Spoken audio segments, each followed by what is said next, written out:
মাচায় থোকায় থোকায় ঝুলে আছে টাটকা শশা, সবুজের সমারোহে ভরে উঠেছে পুরো ক্ষেত। এই দৃশ্য শুধু চোখ জুড়ানোর নয়, এক কৃষকের বদলে যাওয়ার গল্প। ধামরাই উপজেলার চরসঙ্গুর গ্রামের কৃষক আবুল কালাম একসময় সাভার বাসস্ট্যান্ডে ব্যবসা করলেও রানা প্লাজা দুর্ঘটনার পর বাকি টাকার চাপে লোকসানের মুখে পড়েন তিনি। পরে সবজি চাষেই খুঁজে পান ঘুরে দাঁড়ানোর পথ। চলতি মৌসুমে ২.৫ লাখ টাকা বিনিয়োগ করে শশা চাষ শুরু করেন আবুল কালাম।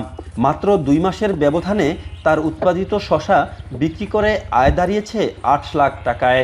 ক্ষেত খামারি করতাম বেশি একটা হইতো না। পরে মালচিং পদ্ধতি কাজ করে এই ২-৩ বছর ধরে আমার খুব লাভবান। তবে এবার সবচেয়ে ভালো হয়েছে। গেল বছর ২ বিঘা জমিতে পরীক্ষামূলকভাবে মালচিং পদ্ধতিতে শশা চাষ শুরু করলেও এবার তা বাড়িয়ে ৫ বিঘা জমিতে সম্প্রসারণ করেছেন তিনি।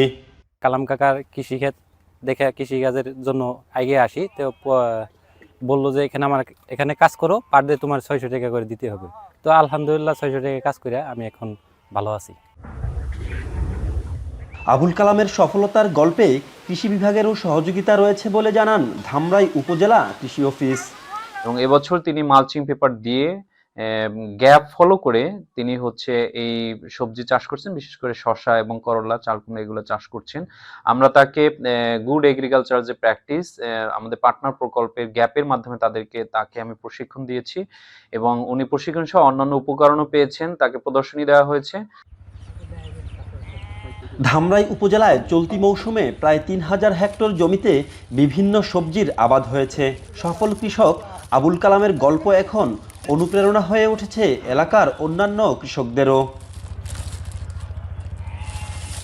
হুমায়ুন কবির, এখন সাভার।